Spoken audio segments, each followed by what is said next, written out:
வணக்கம். இன்னைக்கு சக்கரை நோய் உலகத்தையே அச்சத்துக்கு கொடுக்கக்கூடிய ஒரு நோய். உலகத்திலே நோய்களை ரெண்டு விதமாக பிரிக்கிறாங்க.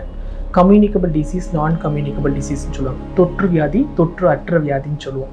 ஸோ இந்த மாதிரி இந்த தொற்று அற்ற வியாதிகளை இந்த சக்கரை நோய், நீரிழிவு, இரத்த கொதிப்பு, உடல் பருமன் அதிகமாக இருக்கிறது, குழந்தையின்மை இருக்கிறது, மூட்டு சம்மந்தப்பட்ட பிரச்சனைகள், இது எல்லாமே நம்ம சொல்கிறோம். அதில் முதல் அதிகமாக வகிக்கக்கூடிய பிரிவில் இருக்கிறது சக்கரை நோய், டயபிட்டிஸ். இப்போ அவங்க எல்லாருக்குமே பார்த்தீங்கன்னா ஒரு குடும்பத்தில் ஒரு சக்கரை நோய் இருக்கிறவங்கன்றது ஒரு சர்வசாதாரண விஷயமா இருக்கும்.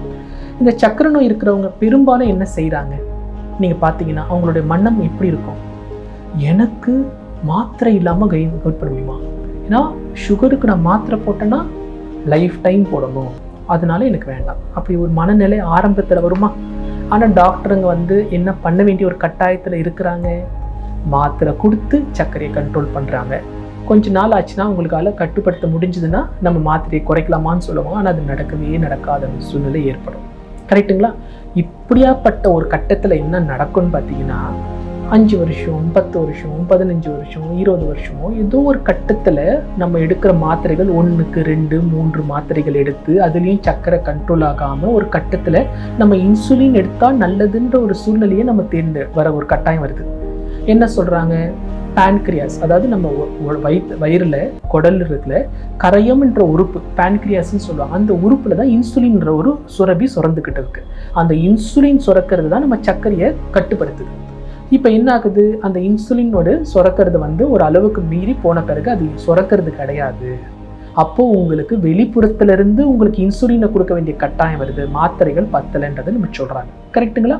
ஸோ இப்போ என்ன நடக்குது? ஒரு மக்களிடையே ஒரு பெரிய ஏமாற்றம், கவலை. என்ன? சக்கரை எனக்கு ஒரு மன நிம்மதியை கொடுத்துருச்சு, எனக்கு விரும்பின உணவும் கிடையாது. டாக்டர்கிட்ட போனால் சர்க்கரைக்கு நீங்கள் 2 மணி நேரம் 3 மணி நேரத்துக்கு ஒரு வாட்டி ஏதாவது சாப்பிட்டுக்கிட்டே இருங்கன்னுவாங்க. ஆனால் அளவை குறைக்க சொல்லுவாங்க. நிம்மதியாகவும் சாப்பிட முடியாது, நம்மளால் ஒரு முழுமையாகவும் சாப்பிட முடியாது, விரும்பின உணவையும் சாப்பிட முடியாது. அதே நேரத்தில் இன்னைக்கு மாத்திரை நாளைக்கு இன்சுலினாக மாற ஒரு அச்சமும் ஏற்படும். சில நேரங்களில் சில பேருக்குலாம் நீங்கள் கேள்விப்பட்டிருப்பீங்க, சக்கரைனால நரம்பு பாதிச்சிருக்கும், பயங்கரமான கால்வலி. சில பேருக்கு சக்கரைனால இருதயம் பாதிச்சிருக்கோம், கண்ணு பாதிச்சிருக்கிறோம், நுரையீரல் பாதிச்சிருக்கிறோம். சக்கரை பாதிக்காத உறுப்பு கிடையாது. முடியிலிருந்து பாதம் வரைக்கும் இருக்கிற எல்லா உறுப்பையும் பாதிக்கக்கூடிய ஒரு தன்மை உடைய நோய், கடுமையான நோய், கொடூரமான நோய் சக்கரை நோய், இல்லைங்களா? ஸோ அப்போ இந்த மாதிரி ஒரு பட்சத்தில் நம்ம என்ன செய்யலாம்? எல்லாருக்குமே ஒரு மிக மிக மிக மிக ஒரு நினைச்சே பார்க்க முடியாத ஒரு தீர்வு. சர்க்கரையே என்னால் கட்டுப்படுத்த முடியுமா? இன்சுலின்லேருந்து என்னால் வெளியே வர முடியுமா? மாத்திரையை நிறுத்த முடியுமா? நான் நினைச்ச மாதிரி உணவுகளை எடுக்க முடியுமா?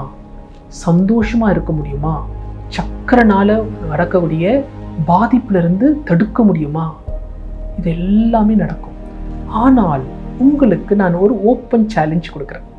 நீங்கள் எல்லா சுகர் பேஷண்ட்ஸுமே இதை போய் நீங்கள் செக் பண்ணி பாருங்கள். இப்போ உங்களுக்கு என்ன சொல்கிறாங்க? உங்கள் உடம்புல சர்க்கரை இருக்குது, இன்சுலின் சுரக்கலை, நம்ம மாத்திரை கொடுக்குறோம். கரெக்டுங்களா? சுரக்கிற இன்சுலின் பத்தலை, வெளிப்புறத்துலேருந்து இன்சுலின் கொடுக்குறோம். நான் 2 டெஸ்ட்டு சொல்கிறேன். இந்த 2 டெஸ்ட்டை நீங்கள் செஞ்சு பாருங்கள். ஒன்று, ஃபாஸ்டிங்கில் இன்சுலின் எடுங்க. ஒரு 10 மணி நேரம் வெறும் வயிற்றில் காலையில் போய் ஏதாவது ஒரு பிளட் டெஸ்ட்டில் லேபில் போயிட்டு ஃபாஸ்டிங்கில் இன்சுலின், சி பெப்டைடு, இந்த 2 பிளட் டெஸ்ட்டை நீங்கள் எடுத்து பாருங்கள். இந்த 2 பிளட் டெஸ்ட்டில் உங்கள் இன்சுலினை நீங்கள் அந்த எடுத்த லேப்லேயே ஒப்பிட்டு பாருங்கள். அங்கே இருக்கிற நார்மல் ரேஞ்சோட உங்களுக்கு கூடுதலாக இருக்கான்றதை நீங்கள் வெரிஃபை பண்ணி பாருங்கள். அப்போது உங்கள் உடம்புல சுரக்கிற இன்சுலின் தான் ஒரு சர்க்கரையை கட்டுப்படுத்தக்கூடிய ஒரு சுரபினா, அந்த இன்சுலின் உங்கள் உடம்புல அதிகமாக சுரந்துன்னு இருக்குது. ஆனால் ஏன் சர்க்கரை கட்டுப்படுத்த முடியல? Question mark. ஓகே, ஸோ இதுதான் நம்மளுடைய ALM ஆயுஷ் இந்த சென்டர். உங்களுக்கு எப்படியாப்பட்ட ஒரு நோயாக இருக்கட்டும், அது ஒரு சக்கரை நோயாக இருக்கட்டும், ரத்த கொதிப்பாக இருக்கட்டும், உடல் பருமனாக இருக்கட்டும், ரத்த கொழுப்பு அதிகமாக இருக்கட்டும், குழந்தையின்மையாக இருக்கட்டும், மூட்டு சம்மந்தப்பட்ட பிரச்சனையாக இருக்கட்டும், தோல் சம்மந்தப்பட்ட பிரச்சனையாக இருக்கட்டும், ஏன் உங்களுக்கு புற்றுநோயாக கூட இருக்கட்டும், எல்லா நோய்களையுமே ஒரு ரொம்ப ரொம்ப ரொம்ப ரொம்ப உலகளாவிய அளவில் ஒரு வித்தியாசமான ஃபங்க்ஷனல் மெடிசன் என்ற ஒரு முயற்சியை இன்னைக்கு ALM ஆயுஷ் நாங்கள் எடுத்துருக்கிறோம். இது ரொம்ப ரொம்ப வித்தியாசமான ஒரு சிகிச்சைகள். இந்த சிகிச்சைக்கு நீங்கள் இந்தியாவில் எங்கே இருந்தாலும் பரவாயில்ல, இப்போ ஏஎல்எம் சென்னையை மையப்பகுதியாக கொண்டு செயல்படுகிறது. ஆனால் ஒரு கட்டத்தில் இது தேசிய அளவுலையும் சர்வதேச அளவுலையும் இன்றைக்கி கண்டிப்பாக வரத்துக்கு உண்டான ஒரு முழு முயற்சி எடுத்துகிட்ருக்குறோம். தேவைகளும் அதிகரிக்கும், கண்டிப்பாக அதை நம்ம விரிவாக்கமும் செய்வோம். ஸோ அதனால் நீங்கள் எங்கே இருந்தாலும் பரவாயில்ல, நாங்கள் சொல்கிறது நீங்கள் ஒரே ஒரு நாள் உங்கள் உடம்புக்காக நீங்கள் வாங்க, வந்து உங்களை முழுமையாக பரிசோதனைகள் செஞ்சு விட்டு நீங்கள் இருக்கிற இடத்துல இருந்தே ட்ரீட்மெண்ட் எடுக்கலாம். உங்களோட அருகாமையில் இருக்கிற பரிசோதனை கூடத்தில் போய் நீங்கள் ரத்தத்தை டெஸ்ட் பண்ணிவிட்டு எங்களுக்கு ரிப்போர்ட்டை கொடுத்து எங்களோட கைடன்ஸை நீங்கள் எடுத்துக்கலாம். ஆனால் சக்கரை, என்னுடைய அந்த ஒரு சக்கரை வியாதியிலேருந்து நான் வெளியே வரப்போகிறேன்ற ஒரு சங்கல்பத்தை இன்றைக்கி நீங்கள் எடுங்க. உங்கள் வாழ்க்கையில் மாற்றத்தை நீங்கள் உணர்வீங்க, ஒரு புதுமையான ஒரு வாழ்க்கையை தோன்றுவீங்க. நம்பிக்கையோட, சந்தோஷத்தோட, உற்சாகத்தோட, ஆனந்தத்தோட நீங்கள் நினச்ச உணவை நினச்ச மாதிரி நினச்ச அளவில் விரும்பிய வாழ்க்கையை உங்களால் வாழறதுக்கு நாங்கள் உங்களுக்கு வழி செஞ்சு கொடுக்குறோம். இதை நம்பி நீங்கள் முயற்சி செய்யுங்க. இதை நம்புறதுக்கு உங்களுக்கே நான் ஒரு சேலஞ்சு கொடுத்துருக்குறேன், சவாலாகவும் கொடுத்துருக்குறேன். இந்த பிளட் டெஸ்ட்டை பண்ணி உங்கள் உடம்புல இன்சுலின் இருக்கா இல்லையான்றதை ஊர்ஜிதப்படுத்திக்குங்க. C-பெப்டைடையும் பாருங்கள். C-பெப்டைடுன்றது நார்மல் ரேஞ்சு பாருங்கள். உங்களுக்கு நார்மல் ரேஞ்சில் இருக்குன்னா உங்களோட கரையும் நல்லா வேலை செய்யுதுன்னு அர்த்தம். கரையும் நல்லா வேலை செய்யுது. அப்போ ஏன் உங்களுக்கு உடம்புல சக்கரை குறையல?